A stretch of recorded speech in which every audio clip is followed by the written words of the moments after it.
Horror कहानियां थी। खून की प्यास पार्ट 2।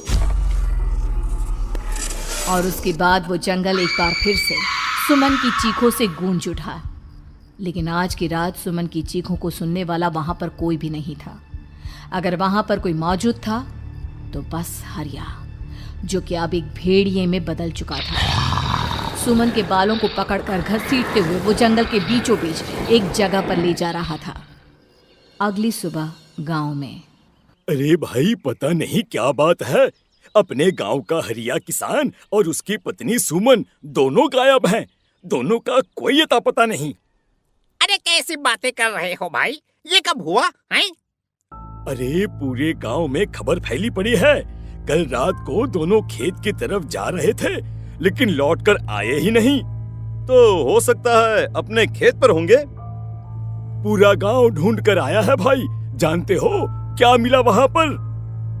क्या हुआ भाई? क्या मिला? बताओ हमें, क्या मिला? अरे हरिया की पत्नी सुमन के कपड़े पड़े हुए थे। शरीर का एक एक कपड़ा फटा हुआ झोपड़ी के बाहर पड़ा था, लेकिन दोनों पति पत्नी का कोई पता ठिकाना नहीं था। अरे भाई, लेकिन उसका जो दोस्त है ना रामू किसान, उससे पता करके आते हैं ना। अब तक तो दोनों साथ ही खेत पर जाया करते थे। हाँ, हमें उसके घर जाना चाहिए भाई। चलो वहाँ चलते हैं, चलो। वो सारे लोग रामू के घर पर पहुंचते हैं। रामू अपने घर के बाहर बैठकर हुक्का पी रहा था। आज सारे के सारे लोग टोली बनाकर मेरे घर क्यों आ रहे हैं? क्या कोई मर गया क्या भाई? अरे कैसी बातें कर रहे हो? तुम्हारा सबसे अच्छा दोस्त हरिया और उसकी पत्नी गायब है और तुम यहाँ बैठकर हुक्का पिए जा रहे हो हैं? रामू ने अजीब सी नजरों से उन सब गांव वालों की तरफ देखा, जिसकी वजह से वो लोग एक बार के लिए डर गए। गायब है? अरे गायब नहीं है, मुक्ति मिल गई है। उन दोनों को मुक्ति मिली है। इस दुनिया में आकर हर इंसान पाप करता है और उसे उसके पापों के लिए मुक्ति मिलना बहुत जरूरी है। अरे ये कैसी बहकी बातें कर रहे हो भाई, हैं? और इसका चेहरा अजीब सा क्यों लग रहा है? लगता है दोस्त के मरने का गम बैठ गया है। पागल हो गया है शायद ये पागल। ये बात सुनते ही रामू चीख कर जोर से चिल्लाते हुए कहता है, पागल मैं नहीं हूँ, पागल तुम सब हो। और ये शैतानी जंगल अब तुम में से किसी को नहीं छोड़ने वाला, सबको खा जाएगा। याद रखना मेरी बात। शैतानी जंगल? कैसा शैतानी जंगल? लगता है रामू पागल हो चुका है। हमें यहाँ से चलना चाहिए भाई। चलो। तभी रामू की पत्नी बाहर आती है। नहीं, आप लोग इनकी बात का बुरा मत मानिए। 2 दिन पहले हरिया के साथ खेत पर गए थे। जब से वहाँ से आए हैं तब से ऐसी ही बातें कर रहे हैं। भगवान जाने ऐसा क्या देख लिया उन्होंने, खेत में कुछ भी बड़बड़ाते रहते हैं। लेकिन गांव के लोगों ने कमला की कोई बात नहीं सुनी और वो सब वहां से चले गए। रात अब धीरे धीरे ढलने लगी थी। तभी अचानक किसी ने धीमी सी आवाज में रामू को पुकारा। रामू, आ जाओ, मैं तुम्हारा इंतजार कर रहा हूँ। और सुनो, अपनी पत्नी को साथ लेकर आना, नहीं तो काम अधूरा रह जाएगा। ये आवाज सुनते ही रामू के चेहरे पर शैतानी मुस्कुराहट आ जाती है। वो धीमे कदमों से अपने घर के अंदर आता है। क्या हुआ? तबीयत ठीक है ना अब आपकी? मैं तुझे अपने साथ खेत पर ले जाने आया हूँ, चल। मैं तुम्हारे साथ कहीं नहीं जाने वाली। मुन्ना गहरी नींद में सो रहा है और उसे अकेला छोड़कर मैं तुम्हारे साथ खेत पर नहीं आ सकती। वैसे भी तुम्हारे उन खेतों में भगवान जाने कौन सा राक्षस घूम रहा है, मुझे तो डर लगता है। रामू गुस्से में दांत पीसता अपनी झोपड़ी से बाहर आ जाता है और कमला गहरी नींद में अपने बच्चे के साथ सो जाती है।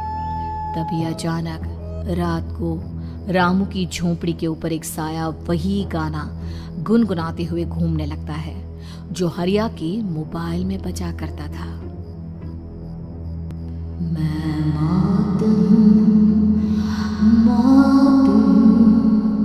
मौत जो पसरी है चारों ओर, जो आएगी कहीं से भी निगल जाएगी सबको। मैं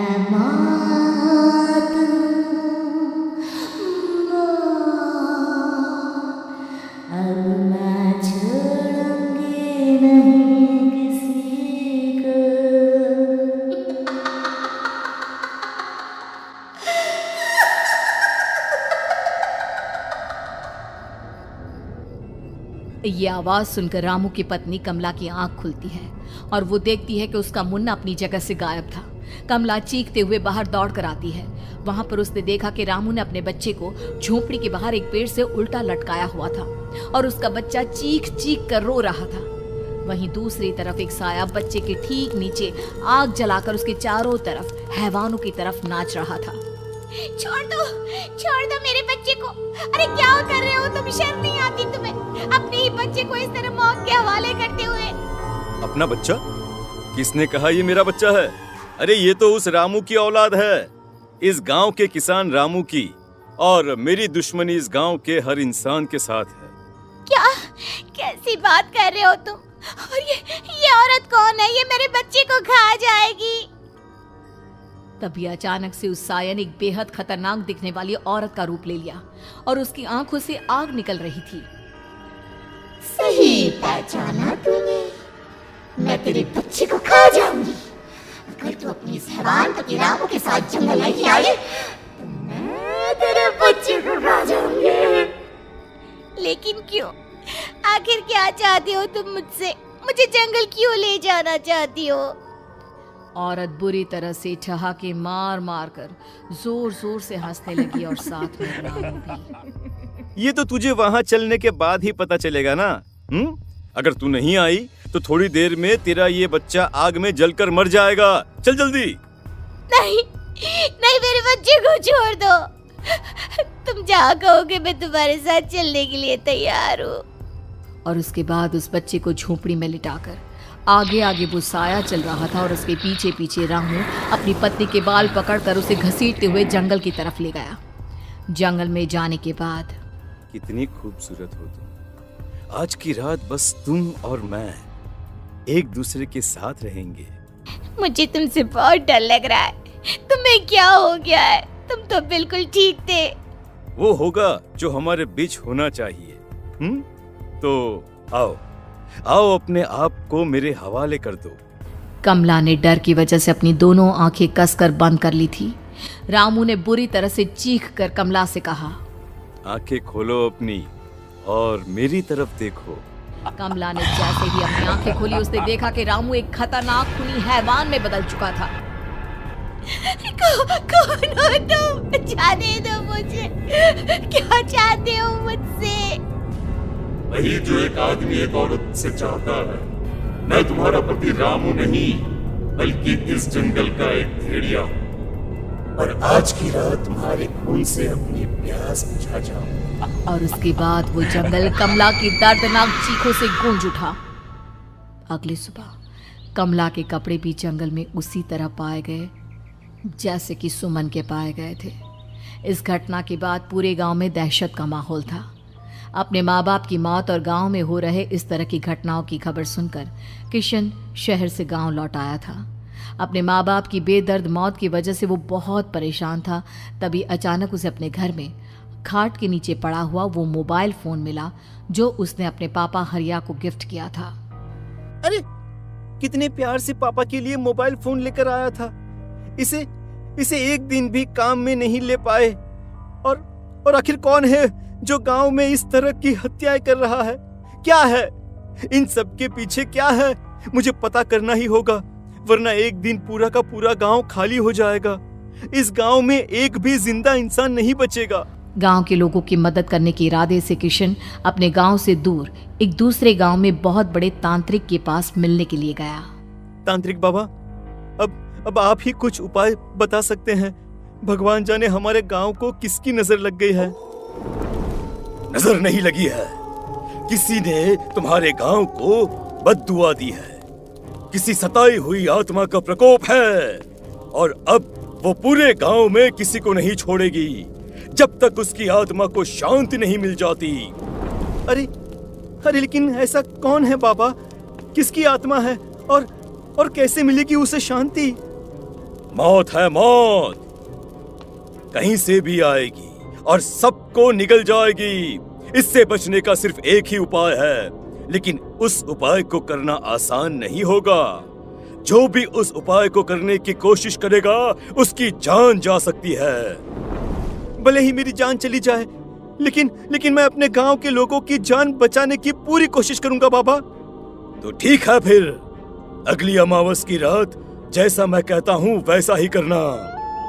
अमावस की रात तांत्रिक के बताए अनुसार किशन अपने साथ केरोसिन लेकर जंगल की तरफ चल पड़ा। उसके हाथ में देवी के मंदिर का सिंदूर भी था। किशन जंगल के बीचों बीच पहुंचा। ये देखकर उसकी आंखें फटी की फटी रह गई। वहां एक उबलते पानी का तालाब था और कई लोगों की लाश लटक रही थी। किशन के माँ बाप की लाश भी वहीं थी।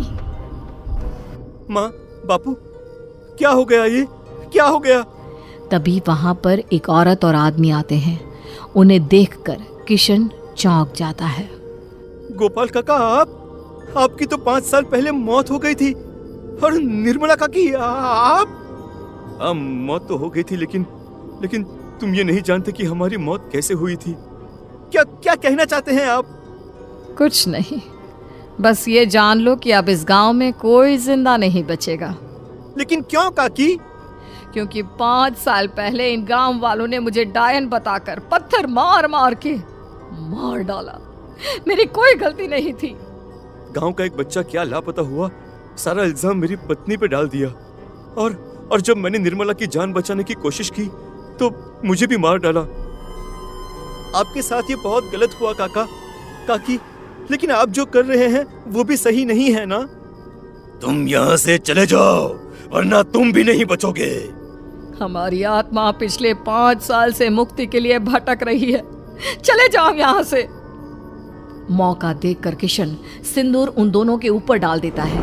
उनका शरीर जलने लगता है और वो भयानक तरीके से चिल्लाने लगते हैं। अगले ही पल किशन उनके ऊपर केरोसिन डाल देता है और वो दोनों जल जाते हैं। किशन अपने माँ बाप और दूसरी लाशों का अंतिम संस्कार करवाता है और अपने घर लौट आता है। लेकिन वो अभी भी इस बात से अनजान है कि मोबाइल अभी भी बज रहा था। मैं मौत हूँ, मौत